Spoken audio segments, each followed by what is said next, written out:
আরব বিশ্বের গাজা পুনর্গঠন প্রস্তাব প্রত্যাখ্যান করেছে যুক্তরাষ্ট্র ও ইসরায়েল। গাজায় বিদ্যুৎ ও পানি বন্ধের হুমকি। ইসরায়েলি পার্লামেন্ট নেসেটে গাজার বন্দীদের পরিবারের সদস্যদের সঙ্গে নিরাপত্তারক্ষীদের ধস্তাধস্তির ঘটনা এবং যুদ্ধবিধ্বস্ত গাজার পুনর্গঠন নিয়ে আন্তর্জাতিক কূটনৈতিক উত্তাপ নতুন মাত্রায় পৌঁছেছে। গাজায় বন্দী বিনিময় ও যুদ্ধবিরতির ভবিষ্যৎ অনিশ্চিত হয়ে পড়েছে, কারণ ইসরায়েল ও যুক্তরাষ্ট্র আরব নেতাদের গাজা পুনর্গঠন প্রস্তাব প্রত্যাখ্যান করেছে। একই সঙ্গে ইসরায়েল গাজায় বিদ্যুৎ ও পানি সরবরাহ বন্ধের হুমকি দিয়েছে, যা মানবিক সংকটকে আরও তীব্রতর করে তুলবে বলে আশঙ্কা করা হচ্ছে। সোমবার ইসরায়েলি পার্লামেন্ট নেসেটে গাজায় বন্দী থাকা ইসরায়েলিদের পরিবারের সদস্যদের অধিবেশনে প্রবেশে বাধা দেয়া হলে তারা নিরাপত্তারক্ষীদের সঙ্গে সংঘর্ষে জড়িয়ে পড়েন। এতে অন্তত 2 জন আহত হন।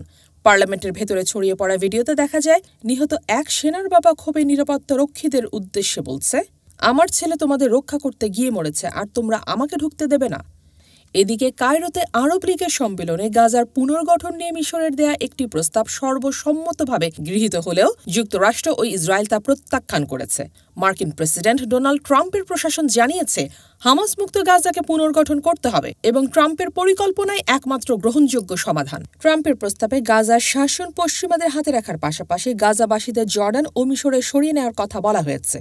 ইসরায়েলের প্রধানমন্ত্রী বেনিয়ামিন নেতানিয়াহু এখনও যুদ্ধ পরবর্তী গাজার ব্যাপারে কোনো পূর্ণাঙ্গ পরিকল্পনা প্রকাশ করেননি, তবে তার প্রশাসন ইঙ্গিত দিয়েছে গাজায় বিদ্যুৎ ও পানি সরবরাহ বন্ধ করা হতে পারে, যা অঞ্চলটিকে আরও ভয়াবহ মানবিক সংকটের দিকে ঠেলে দেবে।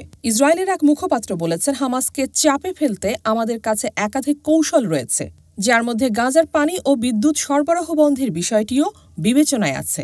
গাজায় যুদ্ধবিরতি স্থায়ী করার আহ্বান জানিয়ে সৌদি পররাষ্ট্রমন্ত্রী প্রিন্স ফয়সাল বিন ফারহান বলেছেন, ফিলিস্তিনিদের অধিকার লঙ্ঘন আমরা সুস্পষ্টভাবে প্রত্যাখ্যান করছি।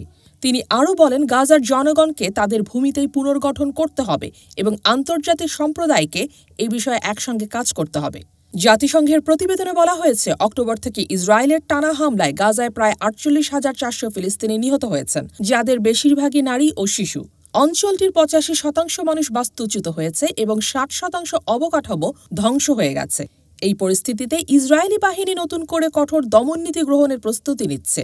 নাম প্রকাশে অনিচ্ছুক এক সূত্র জানিয়েছে, আগামী 1 সপ্তাহের মধ্যে ইসরায়েল গাজার বিরুদ্ধে আরও কঠোর পদক্ষেপ নিতে পারে, যার মধ্যে বিদ্যুৎ বিচ্ছিন্ন করা ও পরিকল্পিত হত্যাকাণ্ড এবং ফিলিস্তিনিদের দক্ষিণে সরিয়ে দেওয়ার মতো নীতিও থাকতে পারে। বিশ্বব্যাপী মানবাধিকার সংস্থাগুলো ইসরায়েলের এই পরিকল্পনার নিন্দা জানিয়েছে এবং জাতিসংঘ গাজায় শান্তি রক্ষাকারী বাহিনী মোতায়েনের আহ্বান জানিয়েছে। তবে ইসরায়েল এখনও তার আগ্রাসী অবস্থান থেকে সরে আসার কোনো ইঙ্গিত দেয়নি, বরং নেতানিয়াহুর সরকারের বর্তমান অবস্থান যুদ্ধবিরতি চুক্তির ভবিষ্যৎ নিয়েই নতুন অনিশ্চয়তা তৈরি করেছে।